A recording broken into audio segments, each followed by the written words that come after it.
At dahil food vlogger na nga tayo mga Beshi Wagnes, kung tunay ay food lover pala, walang makakahadlang sa atin kahit mag-checkpoint ang pulisya. Nakita ko nga itong mga kapwa ko motorista na matyagang naghihintay. Ganyan na ganyan dati ako nung wala pa akong lisensya, pero ngayon meron na. Kaya nga naman umabot na tayo dito sa Santa Marcela, Apayao, Pilipinas kong mahal. Hapon na nga nung naisipan naming mag-rides, nagpunta nga kami pala dito sa Santa Marcela, Apayao para may kamit, o sana all may kamit, no? Di gaya ng sayo nung nililigawan mo. Ilang taon ka nang nangliligaw pero hanggang ngayon hindi mo pa nakakamit ang matamis niyang oo nila.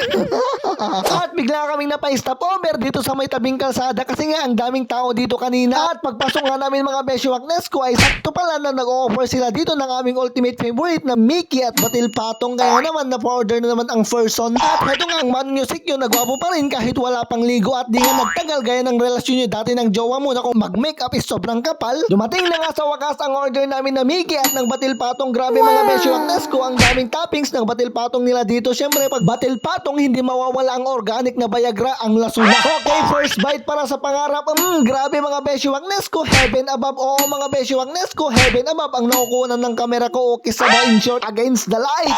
Speaking of Viagra mga Beshi Wagnes ko, may grab shout out kay Ma'am Rachel Ann Barogan na may-ari ng Den and Drugstore na located sa Quirino Luna, Apayao, na magbibigay ito sa atin ng libreng Robust. Pero kung sa akin lang naman mga Beshi Wagnes ko, matigas pa ang aking tuhod at ng aking mga buto-buto. Kaya naman kung may follower ako dyan na baka at nagbabalak pang mag-asawa pero ang junjun niya is lupay-pay na ay kung nahihiya kang mag-comment dyan sa baba, PM mo ako para hingian kita sa kanya. Okay, back to the topic na nga tayo mga Beshi Wagnes ko. Sa mga nakasubok na ng Batil Patong nila dito, pa-react nga at pa-comment na nga rin sa baba kung ano yung rate nyo from 1 to 10. Pero kung ako lang naman yung tatanungin, sobrang sarap ko talaga. At kung may follower man pa ako dito na taga Santa Marcela, pa-mention nga po sa baba yung may-ari ng kainan na to para sa susunod naming pagbisita is may discount na nila.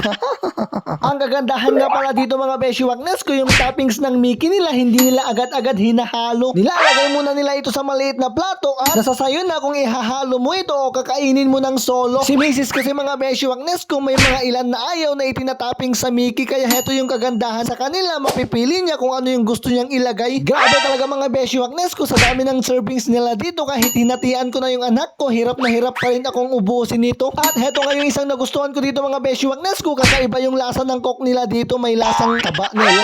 joke lang. Pagkatapos nga namin kumain ay umuwi na nga kami agad at sa daan ay may naispatan akong checkpoint ng pulisya, pero malakas yung aking fighting spirit dahil meron na akong lisensya, kaya dire-diretso lang ako, walang kakaba-kaba. At sa kabilang banda ay may mga motorista na matyagang naghihintay. Sa nool no nakakapaghintay, di gaya ng jowa mo na pangkalang nagbakasyon, idagawid ka na basikog matay na ni maalan. See you next video, babush.